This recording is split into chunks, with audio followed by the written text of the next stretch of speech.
끝날 때까지 끝난 게 아니다라는 말처럼 흥국생명 구단의 선수 등록 포기 이후 그리스 이적도 무산되는 듯 했던 이다영, 이재영 자매의 근황이 그리스 현지 매체를 통하여 또다시 전해졌습니다.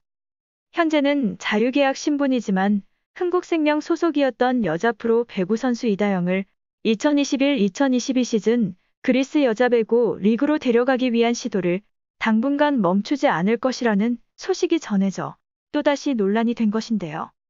그리스 현지에서는 이다영과 이재영의 소속 구단이었던 흥국생명 측이 두 사람의 복귀 반대 논란으로 인해 선수 등록을 포기하며 FA 신분이 된 이재영에게도 관심을 두며 두 사람을 동반 영입을 시도하였으나 대한민국 배구협회가 사회적 물의를 일으킨 선수라는 이유로 국제이적동에서 발급을 거부하였고 이에 이재영에 대해서는 영입 시도를 단념하였다고 전해졌습니다. 하지만 이다영에 대해서는 이미 이전의 계약에 대해 합의를 하였기 때문에 국제배구연맹을 통해 유권 해석을 요청하여 그리스 PAOK 테살로니키로의 이적 시도를 멈추지 않을 것이라고 밝혔습니다. 그리스 구단 측은 국제배구연맹을 통해 이의 제기를 하여 이다영을 그리스 리그로 영입 성사를 이룰 것에 대해 자신감을 보였습니다. 하지만 그리스 구단 측도 마냥 기다릴 수만은 없기 때문에 이다영의 이적 성사 결과가 늦어도 8월까지는 나와야 한다고 전했는데요. 또한 그리스 구단 측은 이다영의 영입 성사를 위하여 국제스포츠중재재판소에 소를 제기하여 승소를 하면 된다고도 전하며 국제배구연맹을 통해 해결이 되지 않는 경우 국제스포츠중재재판소를 통해 해결할 것임을 암시하기도 하였습니다. 국제스포츠중재재판소는 법과 선수 사이의 중재자로 서로의 견해 차이가 생길 때 중간에서 중재 역할을 해주는 중요한 업무를 하는 곳인데요. 말 그대로 중재를 위한 기관일 뿐 분쟁 해결 도구의 역할은 하지 않지만 중재의 역할 비중은 크기 때문에 실제로 많은 스포츠 선수들과 구단 또는 협회들과 문제가 생겼을 때 스포츠중재재판소의 중재를 통하여 해결한 사례들이 많이 있습니다. 배구여제 김연경도 자유계약 선수 신분 관련으로 소속 구단이었던 흥국생명과 분쟁이 생겨 스포츠중재재판소의 도움을 받으며 사태가 일단락된 사례가 있었습니다. 대한민국 배구협회는 국제배구연맹이 정식으로 이다영에 대해 문의를 한다면 왜 이다영이 그리스 리그로 나가는 것을 허락할 수 없는지 공문으로 회신하겠다고 하며 여전히 이다영의 해외 이적을 허락하지 않겠다는 입장을 분명히 하였습니다. 현재까지는 이다영이 스포츠중재재판소에 이의 제기를 하지 않은 상태로 알려졌지만 그리스 구단 측이 이적 성사에 자신감을 보이는 만큼 국제배구연맹의 절차를 거친 뒤 스포츠중재재판소를 통해 해결하려고 할 것이라는 가능성도 제기되었습니다. 만약 국제배구연맹과 스포츠중재재판소를 통하여 이다영의 그리스 이적이 성사가 된다면 같은 사유로 징계를 받은 이재영의 해외 진출 또한 가능할 것으로 보이는데요. 그리스 구단 측에서는 이재영의 동반 영입을 포기하였다고 했지만 이재영의 해외 진출이 가능해지면 이다영과 더불어 다시 한번 이재영을 영입 시도할 가능성도 있을 것으로 전해졌습니다. 또한 엄청난 탄력을 이용하여 백어택을 자유자재로 할 수 있고 안정적인 리시브 능력을 가져 김연경의 뒤를 이을 국가대표 특급 레프트로 불리운 이재영이기 때문에 현재는 국내에서 활동이 불가한 만큼 해외 여러 구단 측에서 러브콜을 보낼 것으로 예상되는데요.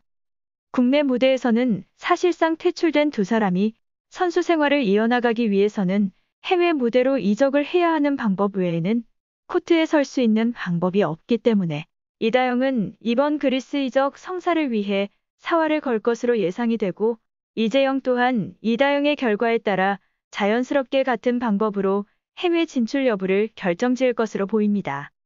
대한민국의 주전 레프트와 세터 자리를 책임져왔던 이재영과 이다영이 논란에 휘말리며 한동안 어찌 보면 어린 선수들에게 한쪽 말만 듣고 가혹하다고 생각할 정도의 반응이 쏟아져 나오기도 했습니다.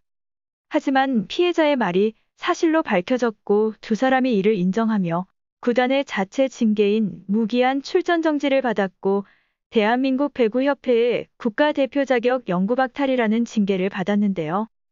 두 선수에 대한 징계를 내릴 때까지만 해도 여론이 이 정도로 나쁘지는 않았었고, 그 당시 두 선수가 진정한 사과와 합의 등의 절차를 끝내면 코트에 복귀할 수도 있다는 반응이 나오기도 할 정도였습니다. 하지만 두 사람에게 피해를 당했다는 피해자가 마음에 안 들면 입 때리는 건 기본이었고, 그냥 지나가다 마음에 안 들면 주먹으로 어깨 치는 건 기본이었다고 하며 칼을 들고 협박을 하기도 했다고 추가 폭로를 하였는데요. 이후 구단 측의 잘못된 대처와 구단 측이 두 선수를 포기하며 자유계약 선수 신분이 된 이재영과 이다영이 억울함을 폭로하는 듯한 인터뷰를 하였고, 이재영은 말을 안 듣는다거나 기합을 안 넣을 경우 그냥 꿀밤을 한 대 때리고 입 한 번 툭 때리고 그랬던 것밖에 없었던 것 같다. 배를 한 번 꼬집으면서 이야기한 적 있었고라며 배구를 위한 것이고 아주 사소한 것이었다는 듯 말을 했고, 이다영은 잘못한 건 맞지만 억울한 부분도 있다. 칼로 휘두르지도 않았고 손에 들고 욕을 했을 뿐이다라고 하며 사실이 아닌 부분에 대해 억울하다는 듯 말을 하였습니다. 자신들의 잘못이 무엇인지 정확하게 인지하지 못하고 있다는 듯한 발언 내용에 두 사람은 국내 무대 퇴출 수순을 스스로 밟게 된 것이나 다름없는 상황을 만들어버렸습니다. 두 사람 코트 복귀에 대해 여전히 찬반 논란이 계속되고 있는데요. 피해를 당한 분 입장에서 보면 순간순간 좋아했던 일에 대해 트라우마를 안겨줄 정도의 고통을 준 사람들이 승승장구하며 잘 나가는 모습을 보고 지나간 일로 치부하며 덮어둬야만 하는 게 맞을 것인지, 아니면 이만큼 논란이 되었으니 진심 어린 사과를 받지 않았어도 이쯤 하는 게 맞는 것일까요? 이런 것들로 과연 어린 시절 겪은 일들이 치유가 될 수 있을지 의문입니다. 하지만 두 선수 입장에서 보면 어린 시절의 잘못인 것도 맞고, 두 사람의 말처럼 해명이든 변명이든 구단에서 막은 것일 수도 있기 때문에 나름 억울한 부분이 있을 수도 있을 텐데요. 그동안 지금과 같은 실력을 쌓기 위해 노력해온 만큼 선수로서의 생활도 포기할 수 없을 것이고, 그래서 더더욱 해외 진출을 해서라도 선수 생활을 이어나가려고 하는 것일 텐데요. 두 선수가 지금이라도 피해를 당한 분께는 진정성 있는 사과를 한 후에 모든 것을 처리했으면 좋겠고, 그렇게 한 후 해외 진출이든 국내 무대 복귀든 시도하는 게 지금의 사태를 종결시킬 수 있는 가장 빠른 방법이 아닐까요? 이상 어떤 쇼보다 더 쇼 같은 이슈 방송 마치겠습니다.